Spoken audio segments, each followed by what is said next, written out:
Yes, everybody, welcome back to the channel. Stephen Howson. Manchester United have beaten Bournemouth 3-0 at Old Trafford to really cement our place inside the top four in the Premier League. And I'm just trying to have a look at the table real quick here at the moment.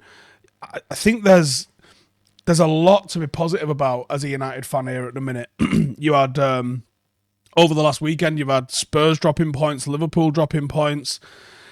I guess Newcastle and Arsenal dropping points tonight. Technically, it imparts us a little bit, but I mean, Newcastle for sure does. I'm unsure of how I wanted that game to go, in all honesty. I guess a draw is a positive result for United. It means less points overall get dished out. Do I want Arsenal to win the league? No. I don't want City to win the league either. Newcastle winning the league would be mental. I don't think we can win it, although we're very close, you know. You're going to need City to lose a couple more games, which is doable. And you're going to need Arsenal to lose probably 3 or 4 games minimum and draw a few. So I think United even thinking about a title charge this season is extremely unlikely.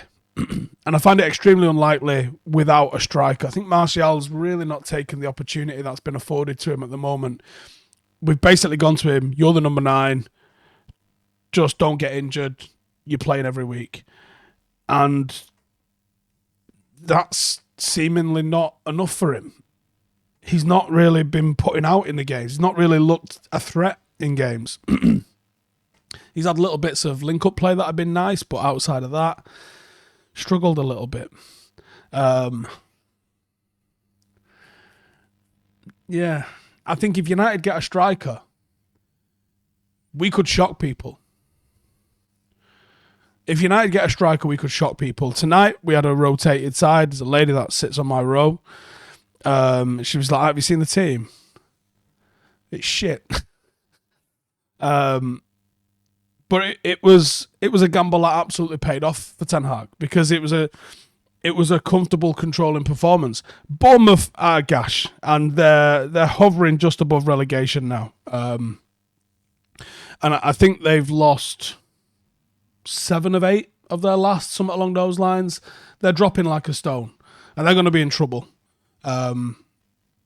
because it was easy for United. There was a bit of a spark from them in the second half where they sort of, after it got to 2-0, they kind of like rallied a little bit and put us under a little bit of pressure, but ultimately we coped with it. De Gea did have a couple of saves to make. It wasn't all our own way entirely, but it was still comfortable. I think we could really shock people. The fact that we've been able to rotate, which is a positive, because that's something that we haven't really seen from Ten Hag. He's kind of just had to play his best 11 constantly. And we saw with Ole the problems that can occur when you just sort of run your favourite 11 into the ground. You see players start to drop off and pick up little niggles and not quite be able to replicate the sort of form that you need them to. Players do need a rest from time to time. So it's good to see that he's been able to do that in a pretty key period as well, because the next few weeks, obviously we've got Everton on Friday in the FA Cup, and it'll be interesting to see how that sort of goes.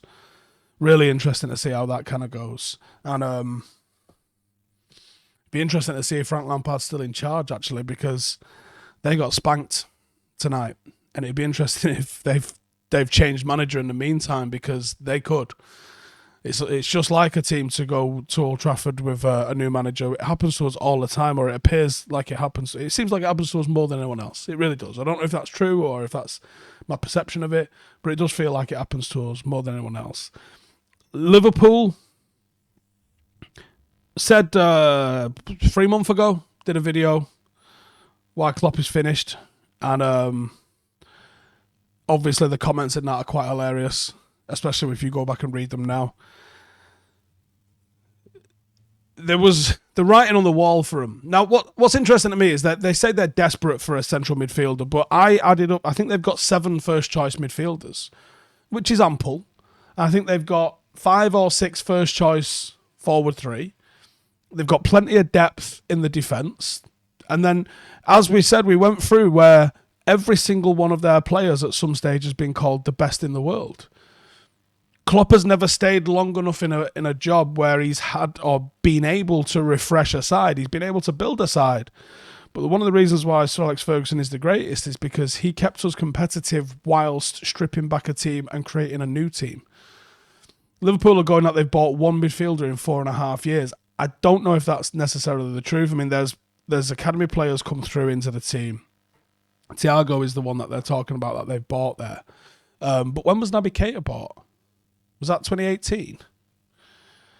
It's a little bit disingenuous to say that you've only bought one in 4.5 years. And even if you have only bought one, look at who you've got. You don't necessarily need to buy a whole new squad every couple of years. Actually, it's probably better if you don't. Who's Manchester City's best player at the moment? Kevin De Bruyne. How long's he been at City? Been there a long fucking time. You know, and actually, is Pep underperforming? Why are City only a point ahead of this shit Manchester United that they demolished? They're only 1 point ahead of us at the moment. Yes, they have a game in hand, but the fact is they are 1 point ahead of us. And they've got that absolute fucking freak cyborg thing playing up front, who's got 20-something goals, breaking all kinds of records. Imagine Manchester United had that at the minute. Now, if you want to talk about individual performances tonight, I am absolutely in love with Casemiro. I have no idea when the time comes how we replace that man, because he has been so fucking good. So fucking good. Thought Luke Shaw tonight was excellent. Thought Marcus, again, excellent. What a rich vein of form he's in. Just making a mockery of Gareth Southgate every single time he steps onto the pitch. Bruno I thought was a little bit frustrating. Eriksen had another good performance, creative performance where he's just adding quality into what we do. I thought Wan-Bissaka was probably above average. I still don't think he's going to keep that place in the team. I think Deleu's probably going to take that from him. I thought Lindelof was all right.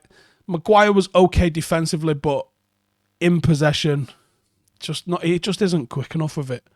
He just isn't quick enough, and the difference is night and day. You can see players making runs off the ball when he gets it, and then just turning around frustrated.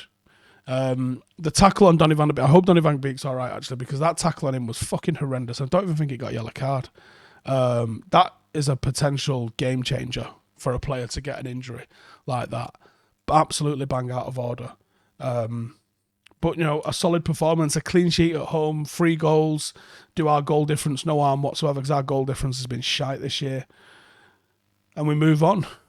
I'm just going to pull up the fixtures for what we've got coming up. I know we've got City and we've got Arsenal. I'm just wondering who we've got in between that. So I think there's another game in between that.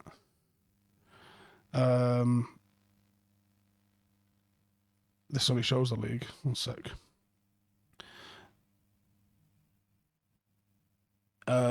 So we've got, obviously, Everton, Friday night. Charlton, that was it in the League Cup on Tuesday. Followed by City.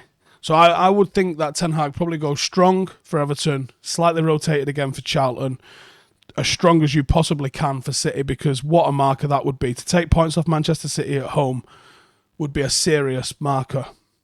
Arsenal, then on the 22nd, 8 days later, a little bit of a break, and then Crystal Palace on the 4th of Feb, and then Leeds, which I'm assuming is an FA Cup tie in between that, and then Barcelona. And then, you know, you've got winnable games all around then. You've got the Scousers in March. I mean, their season could be well over by then. And what a turnaround that's been. What a turnaround this season's been. Manchester United, if you give this manager the sort of resources the likes of Pep and that have had, United will be absolutely dangerous. But, you know, all positives. Solid controlling performance from us tonight. Got to be happy with that. Rotated team. Didn't skip a beat. Not going to say United are back yet. But it feels good watching us again, doesn't it? Let me know your thoughts in the comments and see you in the next one. Laters.